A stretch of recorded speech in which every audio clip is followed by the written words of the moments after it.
The walls are closing in on both Elizabeth Holmes and Sunny Balwani. Both have desperately been trying to stay out of prison and have managed to postpone their surrender dates for an unbelievable amount of time. But they are finally going to get their comeuppance. So that's what we're going to discuss in today's video, along with the fact that a lawsuit has been filed against Disney in relation to their Hulu series, The Dropout, which came out last March. The Dropout told the story of the rise and downfall of Theranos and Holmes, and someone doesn't think it's an accurate portrayal. Let's get into it. This is just a short update as I'm working on a bigger video for this channel at the moment, but I wanted to put this little update out about Holmes and Balwani as I've got quite a few comments and messages asking if either of them are in prison or if there's been an update. So we'll start with Balwani, as his update is from a few days ago. This happened on the 7th,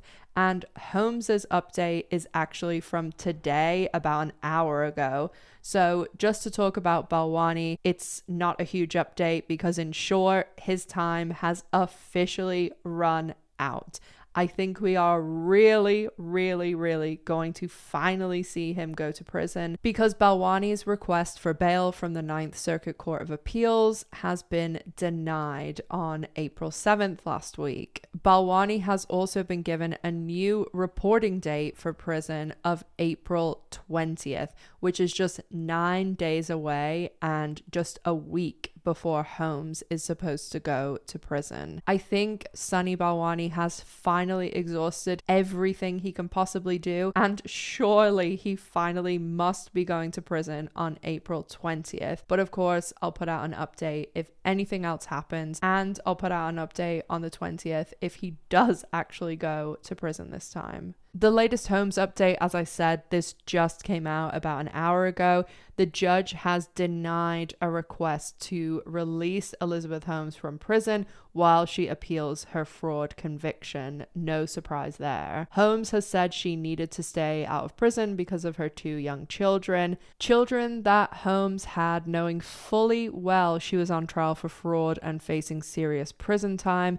Actually, her second child she had after she'd already been found guilty and convicted, and she knew she would be serving a significant prison sentence. As anyone who frequents this channel knows, Holmes was sentenced to 11 years and 3 months in prison last November, and this was for defrauding investors in her failed blood testing startup Theranos. If you'd like to know more about Theranos, its rise, its downfall, Elizabeth Holmes, Sunny Balwani, all the craziness, then I have a ton of videos on this channel about it, and I'll link those in the description box and in the comments down below. When denying this request, the judge concluded that Holmes had failed to show release pending appeal was warranted. He noted that even if Holmes won her appeal challenging the admission of evidence about Theranos' inaccurate blood tests, it would not result in a reversal of the other convictions against her. The judge stated, contrary to her suggestion that accuracy and reliability were central issues to her convictions,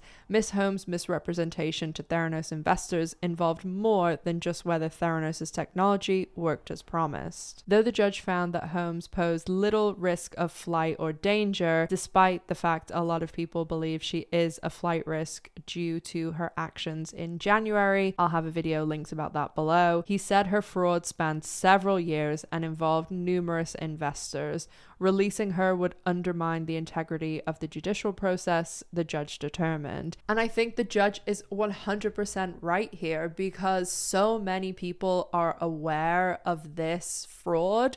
Holmes was on the cover of magazines. She was in ads on television. She was rubbing shoulders with presidents, with celebrities, with everyone. Like, she was so brazen about what she was doing. And there's a literal podcast, TV shows, bestsellers, all documenting Holmes's fraud. And if she was just allowed to not go to prison, it just would make this sort of thing more common. I think everybody would just think, oh, you can get away with this. But by making an example of her, I mean, a lot of people have spoken about this, that it does send a message to Silicon Valley that this sort of thing will not be tolerated. And there are severe consequences for basically this fake it till you make it to the absolute extreme. The one thing to say is that Holmes can still request bail through the Ninth Circuit the same way Balwani did, and this did buy Balwani a few weeks. I fully expect Holmes to do the exact same thing because it would buy her a little bit more time on the outside. I mean, personally, I think they're going to regret all this messing around, because if they had just gone in when they were supposed to, they would get out sooner. But, you know, there's no logic to anything these people do. Holmes is due to report to prison on April 27th, but as I said, I think it will buy her a few weeks. So I think we're much more likely looking at her finally surrendering towards the end of May, start of June. Finally, I wanted to mention a current lawsuit that's going on in regards to the Hulu series The Dropout, which most people know. That series, The Dropout, is based on what happened with Theranos, the rise and fall,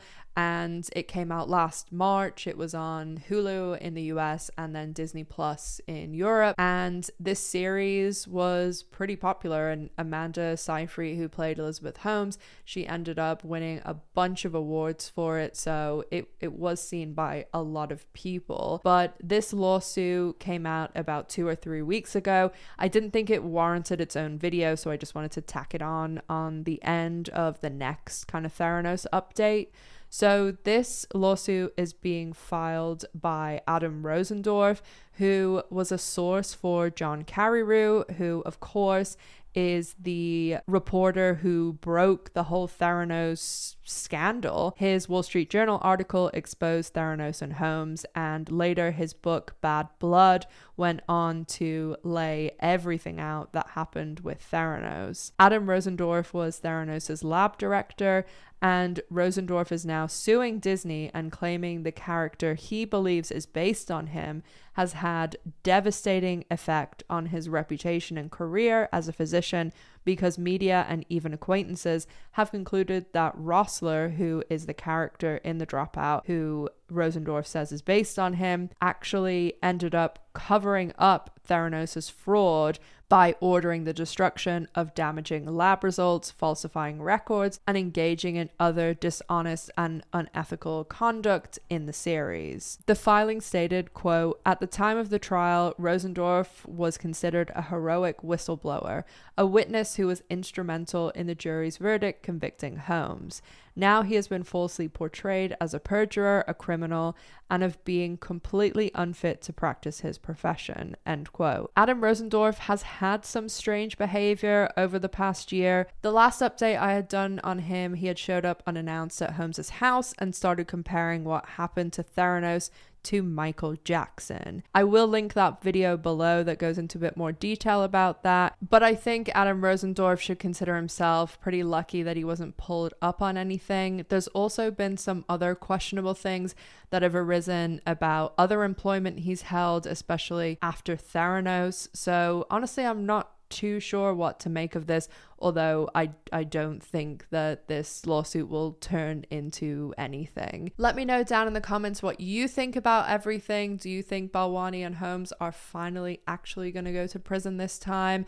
I'm working on a ton of new content, and I am actually going to be taking a really cool course that I'm looking forward to with Paddy Galloway, in case anyone knows who that is. He's like a really successful YouTube advisor, and he actually used to work for Mr. Beast. So look forward to some new upcoming content that I hope will be really good and that you guys will enjoy. So make sure to check out all of my past videos, my main channel, Patreon, merch store, and as always, make sure to stay safe, take care of yourselves, and I'll see you in the next one. Bye guys.